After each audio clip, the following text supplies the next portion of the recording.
Hey, what's up, people? Welcome back to my channel. My name is Desmond Z, if this is the first time that you've ever seen me. So, I'm here today to talk to you about a couple of books that I've recently read. Okay, that's what we do here. We talk about the books. So let's just get right into it. Okay, let's just talk about it. I don't even need no introduction. Let's just talk about it. Starting off with The Partner Plot. This author wrote The Neighbor Favor. I read this book last year and I gave it 5 stars. This is the first time I've ever read anything by this author with this book, and I loved it. Like, it was, I talked about this book. Yes, I did. Okay, I couldn't remember if I talked about it or not, but now I remember, because I remember seeing on camera how she mentioned The Emancipation of Mimi being one of the greatest albums ever, like the main character in this book. And I was like, oh, the author, she had me right then and there. So yeah, I talked about this book. But The Partner Plot is written by the same author who wrote that book. And I'm sort of an idiot, partially an idiot, might be an idiot. Don't say that ever. Only I can say that about myself. Because I was reading The Partner Plot and I was damn near done with the book before I realized this is the same universe. Like, this is the same word. This is a series. This is a series. I was like, because there's the main character in The Partner Plot, her name is Violet Green, and she has 2 sisters, Lily and Iris. And I was like, oh, like they all have like floral first names. And I was like, it's so funny because in the other book, the character did too, and there's 3 sisters. It's like, I feel like I knew, I feel like I was told or I read that The Partner Plot was in the same universe. It was a series or whatever, with The Neighbor Favor. But it's like I forgot. Maybe I'm gonna blame it on me getting lost in the book. I'm gonna blame it on that. I'm gonna blame it being on mesmerized by the literature. I was mesmerized. So I forgot all about this was supposed to be like a sequel, blase, blase, whatever. And I was like, wait, because I was like, she wouldn't do that twice, would she? I was like, you fucking idiot. These are the same people. It's the same people. But anyway, The Partner Plot, our main character is a different sister. It's Violet Green. She is a celebrity stylist. And this book is basically about her reconnecting with her high school sweetheart. We start the book off with a prologue. Now, this author was able to get me actually invested with the prologue, because I don't know if I've ever said it before, I hate prologues. I hate prologues, I hate epigraphs, I hate anything. Just start the book. Just chapter 1. Once upon a time. Just start me there. Like, I don't know what it is, why I dislike prologues so much. Like, you can literally just consider it a chapter. But I hate prologues. I don't know why. I don't know why. But I do. Anyway, I love this book. Like, I'm just going to go ahead and put it out there. I love this book just as much as I love The Neighbor Favor. This might be a new favorite author. What's her name? Christina Forrest. Girl, you got me. You had me with the first one, and in the second half, you still got me. So I think you might be a new favorite, girl. I liked The Partner Plot. I realize I'm not saying anything about the book. I realize that. Stay with me. If you're new here, I'm kind of dramatic, but please stay with me. I promise you'll love me. Anyway, The Partner Plot is about Violet Green. She reconnects with her high school sweetheart, Xavier. It tells us in the prologue how they first met. He was new in town, and they started dating, fell in love. It's like sweet teenage romance.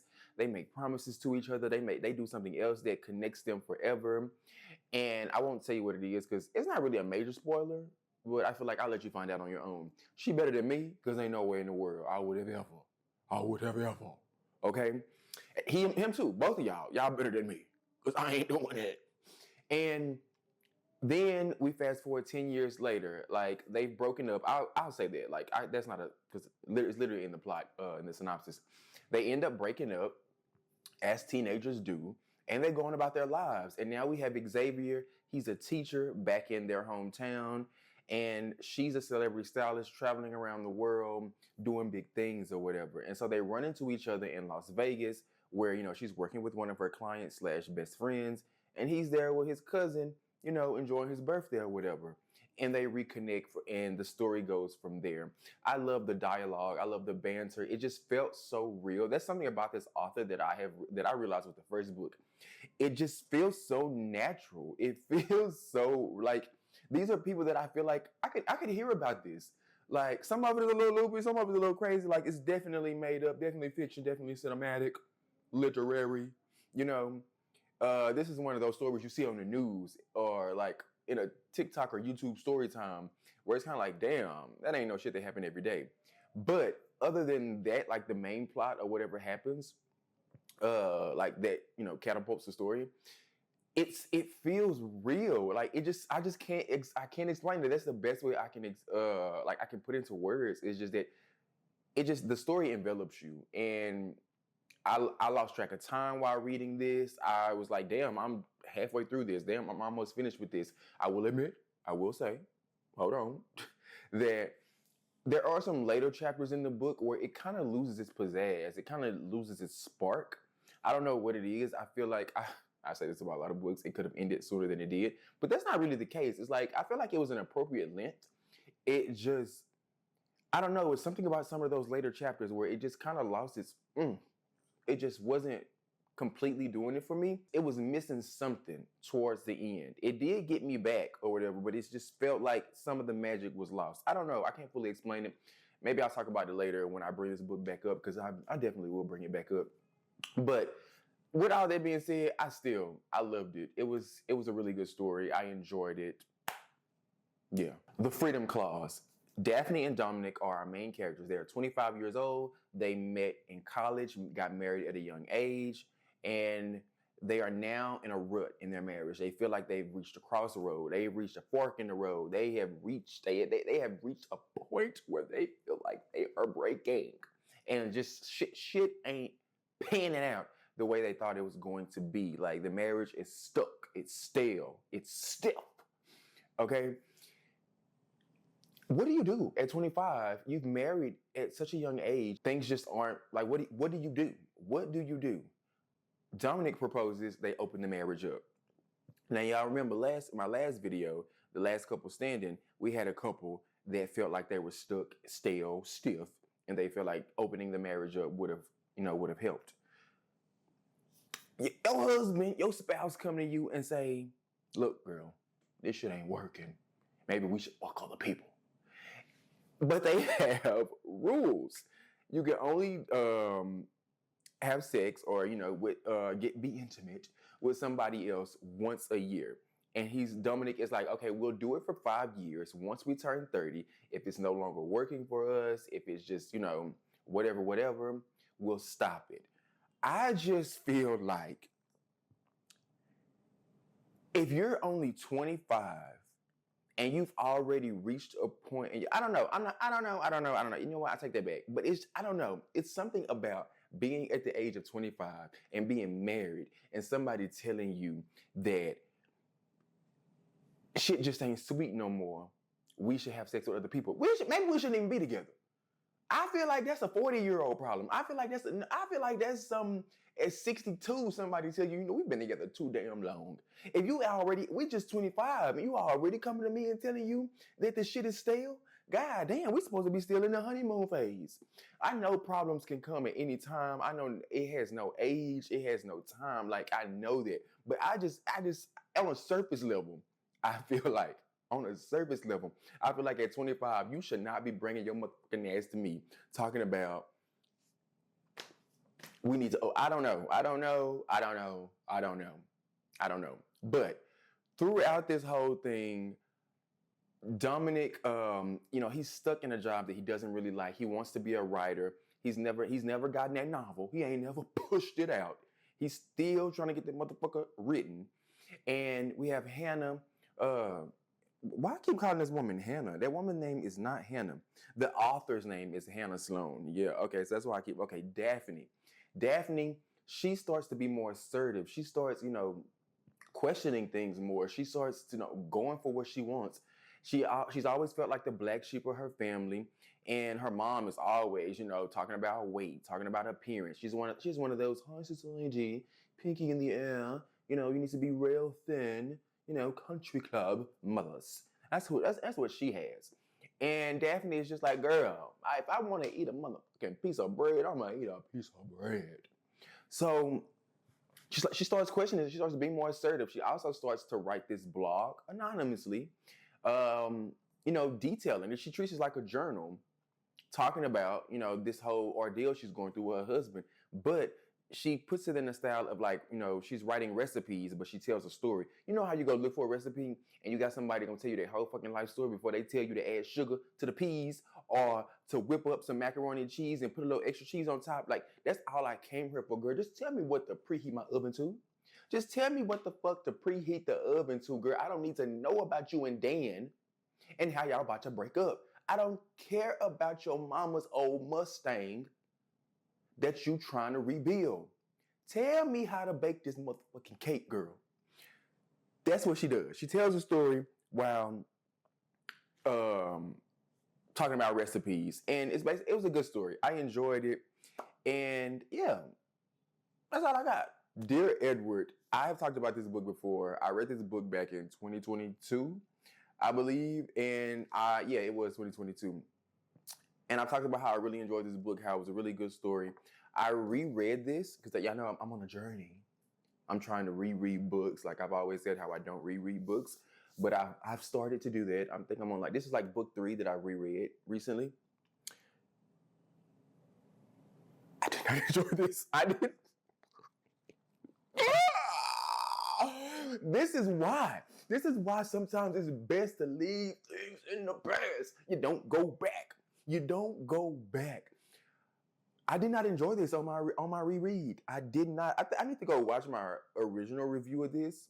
I think I'll insert some clips. I probably will. Yeah. Once I finish recording, I'm gonna go back and rewatch that video that I reviewed this in.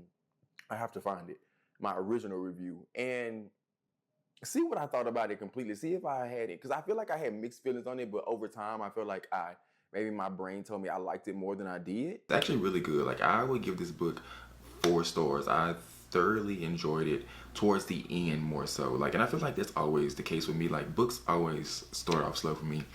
I'm like, okay, can we just get to it? But I know we have to build. You have to build the story, build the plot, build up to it or whatever. But yeah, all in all, I would give this book, I'll give it a 4. I'll give it a 4. I did enjoy it. I found the story of Edward, him being with his family, his aunt and uncle, and Shay, the next door neighbor girl that he befriends and basically lives at their house because he's too afraid to sleep with his own aunt and uncle. Not because he fears them, but he feels safe, like, mentally with Shay. That I did enjoy. It was like when we went back to the story, like the different plot points detailing the passengers on the plane. Why couldn't I get that out? That's when it lost me. It's like it lost the sauce there. Like, okay, go back and forth a little bit, give us a little information about some of the other passengers, but it just felt like it was too much. And I think that may have been what I felt the first time around. Yeah. I did not enjoy this. I felt like we needed less story, less focus on, the other passengers, and more on Edward and his coming of age with his aunt and uncle, Shay and her mom. Yeah. Because that's where it got me. It would pick up, it would lose me. I would pick it, it would just, I don't know, it was up and down, up and down, up and down when I was reading this book. So, yeah, I also did not like has anyone seen the TV series adaptation of this? I did not like that. Like, I know things have to be changed. When it goes from book form to movie or TV, things are going to change, okay? They just are. But it basically was a Connie Britton story. Like, that, they changed their whole TV show, and that was Connie Britton's story. It wasn't even about Edward. It wasn't about Edward's aunt. Like, that was Connie's. Like, shout out to Connie. Girl, you booked their job, and they made that whole show about you, okay? They made it about you, girl. I know they gave you a good check. I know they did. But yeah, Dear Edward was not so much fun this second time around. And yeah, This Could Be Us by Kennedy Ryan. This is the second book in the Skyland series. I don't know if it's Skyland or Skyland, because I know it's like the name of the neighborhood that all these main female characters live in. But I don't know if it's Skyland or Skyland. I can't remember. Anyway, it's the second book of the series. The first one was Before I Let Go. I read that book last year. And This Could Be Us, I'm actually surprised I like this more than I did the first series, because it's about 3 friends. The first one focused on Yasmin. The second one is about Soledad, and then the third one will be about their other friend Hendrix. So Soledad, I actually didn't care for her character at all before I let go. So I'm actually surprised that I like this more than I did that book. But Soledad is married to Edward. She has 3 girls. They live in the suburb in Atlanta, and her whole marriage, her whole life just blows up. It upends because Edward is found out Edward has been embezzle. Edward has been embezzling money, honey. Is that a spoiler? Maybe I shouldn't say that. It's like a slight spoiler. He's been doing some shady shit, okay? And she now has to like find a new way to like support this lifestyle that she's been living, support herself, her 3 daughters, pay this rent, pay for their tuition at private school, put food on the table. She has to do what she has to do, and also dealing with heartbreak because this man, he didn't just, you know, put their whole family at risk, you know, financially. He put them he broke their hearts. Like the 3 girls, their father is no longer in the picture. Soledad lost her husband. It's like he just been a no good, low down, dirty dog. And I basically would have had to meet him in the street. Like, that's all I'm saying. Edward definitely deserved to have his ass beat. No lie. And in the process, she meets this guy named Judah, who is the father of 2 boys who have autism. And, you know, he's a single dad. Well, I won't say single dad. He's, because the mom is very much in the picture. They actually have a really good post-marital relationship. So or would it be post-divorce? I guess divorce does come after marriage, so it's still post-marital. Either way, they ain't married no more. And now Judah, I know I'm skipping off Soledad. We're talking about Judah right now. Judah has a really good relationship with his ex-wife, and they co-parent really well. He's even friends with her new husband. I really liked that whole blended family. It was displayed phenomenally, and like I think that's what people should strive for. I know it's not always possible because some people really are assholes. Some people can never let go of the past. Some people are spiteful just because you're not together no more. They just want to make your life a living hell, even though they don't even care for you. They don't even love you. They still want to make your life a living hell just because. So I really enjoyed like how that whole family dynamic worked, and I think if you read the book, you'll see what I'm talking about. But back to Soledad. Soledad, she meets Judah at one of Edward's work functions, and they start kind of feeling each other. They start kind of you know, if you know what I'm saying. And so we go from there with the whole story. I thought this book should have been shorter than it was. I did enjoy it, but this book could have stood to be about 40 to 50 pages shorter. We got to a point where Soledad just kept saying the same thing over and over again. She was like, I'm dating myself now. I'm loving myself. I'm trying to figure out who I am, you know, now that I'm not with Edward. And I need to, you know, learn to love myself and care for me. And I was like, that's good. That's good. That's great.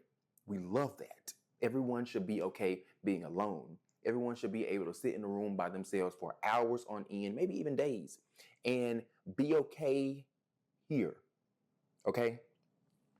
But we got to a point where it was like, damn, girl, I get it. I get it. I know what you're saying. I understand. You don't have to say it no more. I understand, like, when you're going through that type of process, you will have setbacks. You will, you know, like, it's going to be easy to fall back into old habits. You will have to keep reminding yourself, okay, you're doing this for you. Love yourself. Care for yourself. Affirmations. Da-da-da-da-da. You will have to do that. But in a story or in a movie, TV show, or whatever, sometimes it gets to be a bit repetitive if we have to keep hearing it over and over and over and over again. It was like, I get it now, girl. I get it. I get it. So I feel like this book could definitely have stood to be, you know, a little bit shorter because it got to a point where I was like, oh, the story, if it just ended here, bang, we got it.